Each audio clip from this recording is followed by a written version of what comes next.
The Ultimate Escape in the Afterlife, Part 1. Long excerpt about the cult of Saturn and the prison of the Black Cube.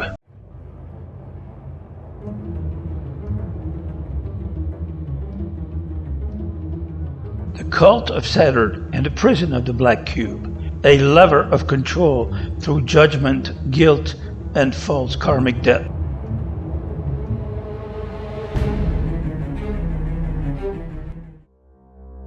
Menanda, her judgment in Saturn's court.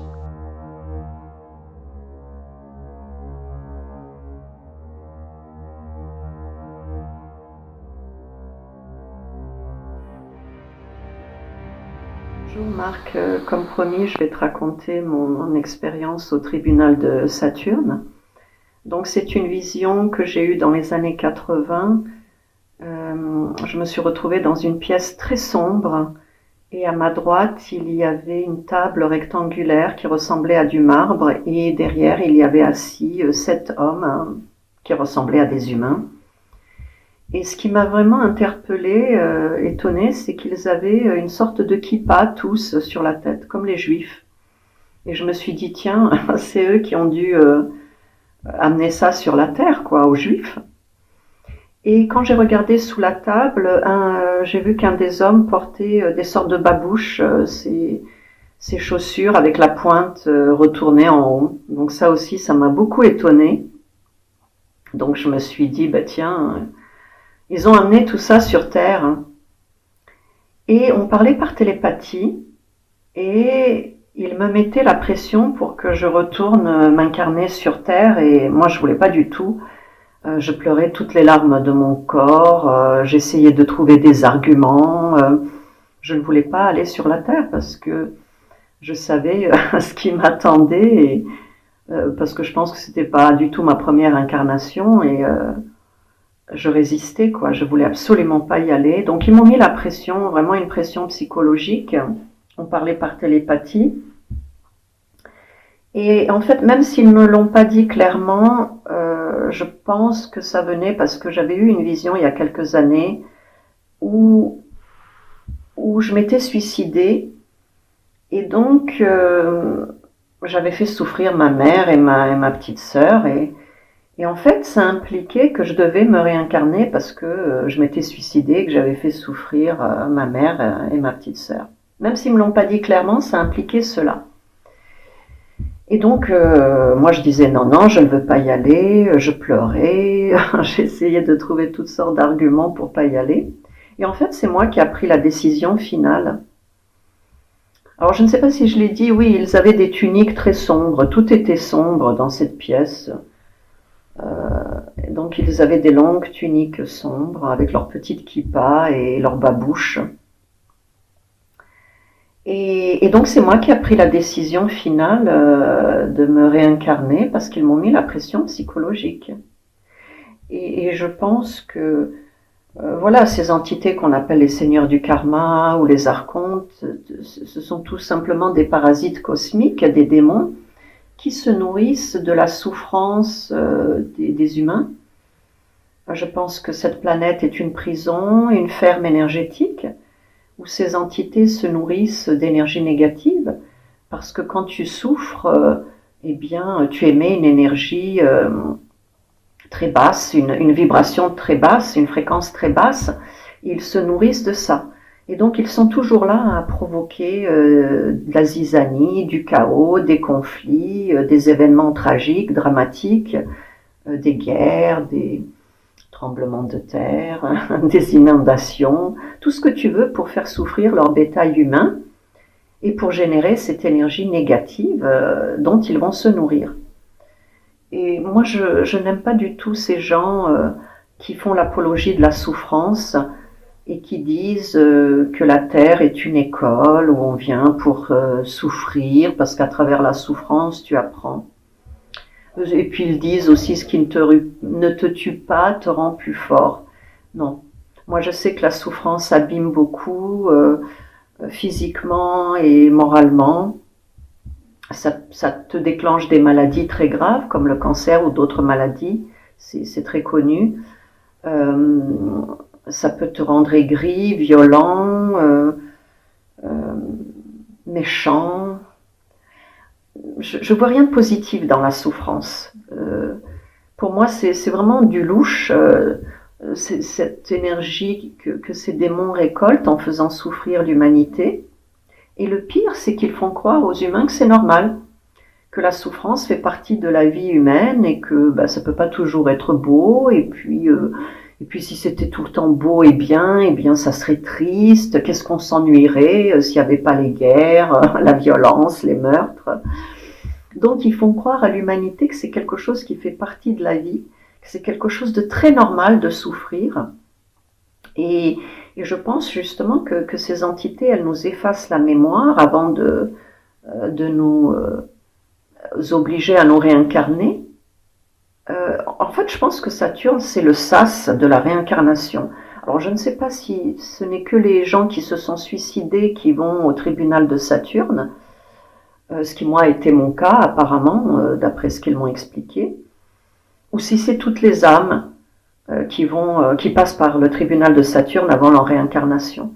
Voilà. Et il faut savoir que sur Saturne, les cubes, ce sont des prisons. Voilà. Les cubes, quand vous voyez un cube, vous savez que c'est une prison.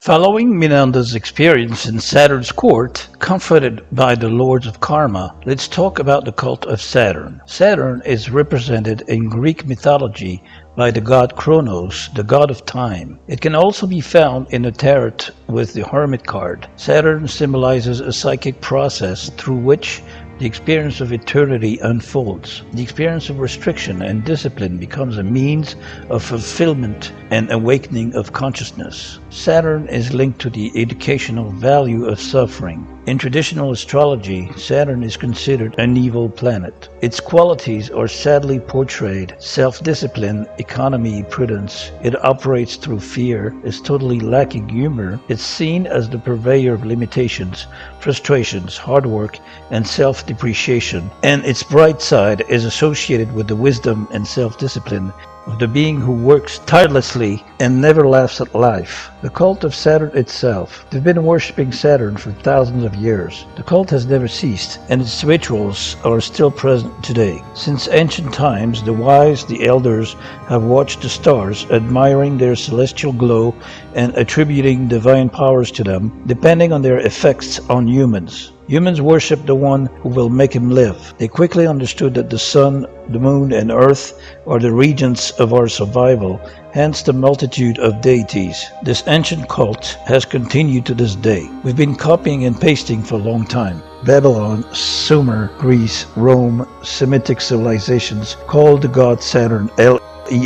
The supreme divinity was represented by a black cube. They're all over the world, everywhere.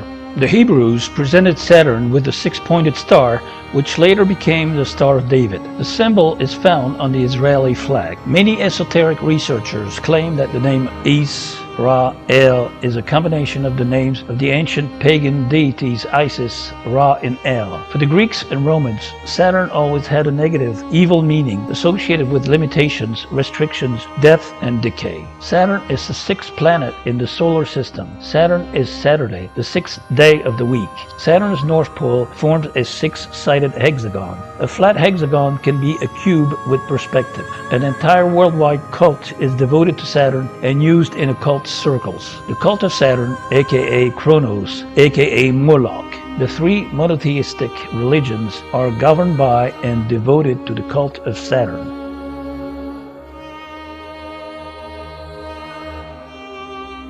Et là, je vais vous montrer en fait le rapport entre Saturne et le cube. Là, vous avez une image du dieu Seth, le dieu égyptien, parce que Saturne, Seth, Satan sont les mêmes entités. Et vous voyez que partout dans le monde, ce cube apparaît. Et il y a même des gens qui le vénèrent.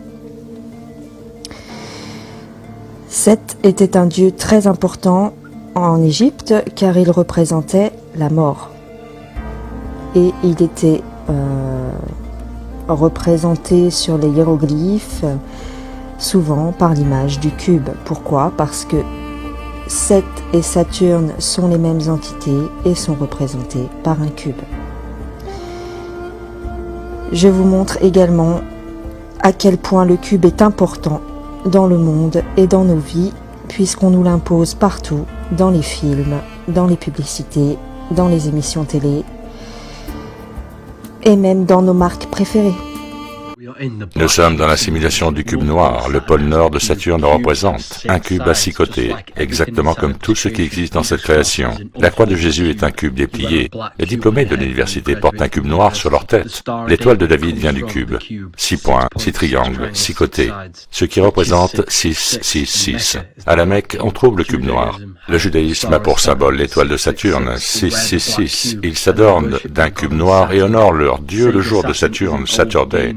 Sega Saturn est un vieux jeu de simulation. Le GameCube Nintendo, le double X de la box, la Xbox Saturn.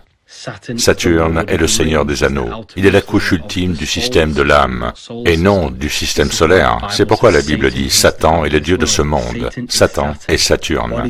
Notre corps est fait de carbone, qui est composé de 6 protons, 6 électrons et 6 neutrons, 6, 6, 6, ce qui est la marque de la bête, la marque de la simulation. Saturne est l'ordinateur, le soleil est l'énergie, la lune est l'intelligence, l'esprit et la terre sont la carte mère. Oui, la Terre est plane. Ceci est la véritable cosmologie. Le symbole de la Terre est le soleil noir. Le terrain, le soleil et la lune. Le yin et le yang sont le soleil et la lune sur un plan terrestre. Tout pointe vers le pôle nord. Un pôle fait d'énergie électromagnétique. Et à l'aplomb du pôle nord se trouve Polaris. Vous trouverez le lien du PDF Book of Wisdom en description.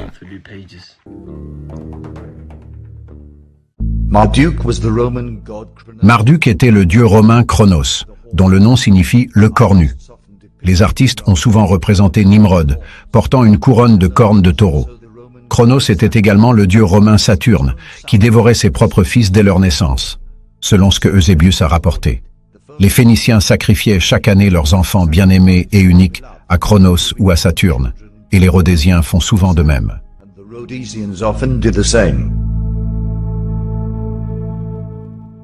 Saturne joue également l'homme dans le rôle de Satan, le tentateur. Lorsque les vibrations de Saturne se combinent avec une personnalité égocentrique, les gens échangent souvent leur âme contre des possessions matérielles et des pouvoirs temporels. À cet égard, Saturne symbolise la structure des valeurs qui conduisent à la croissance évolutive.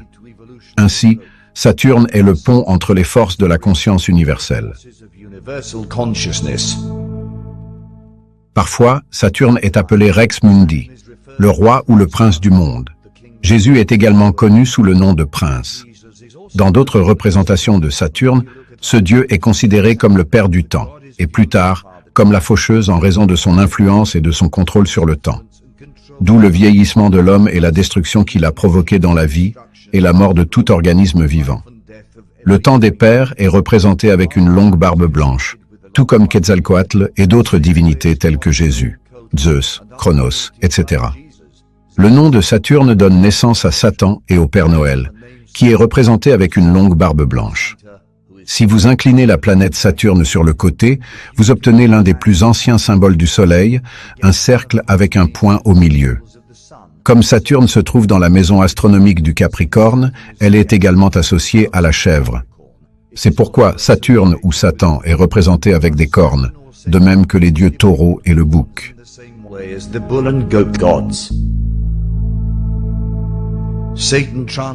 Satan se traduit par adversaire et dans l'Ancien Testament, c'était le nom d'un agent de Dieu envoyé pour tester la foi des croyants. Dans ce contexte, de nombreuses personnes pensent que Satan ou Satanaël est une figure angélique qui fait la volonté de Dieu, et non un ange déchu. Dans les mythologies judéo-chrétiennes, islamiques et païennes, Satan a été associé à de nombreuses figures, dont l'ange déchu Lucifer, le serpent du jardin d'Éden, la bête de l'Apocalypse, l'islam Iblis, le dieu romain Saturne, le pan grec, et Cernunnos celtique, et le diable. The Celtic Cernunnos and the devil.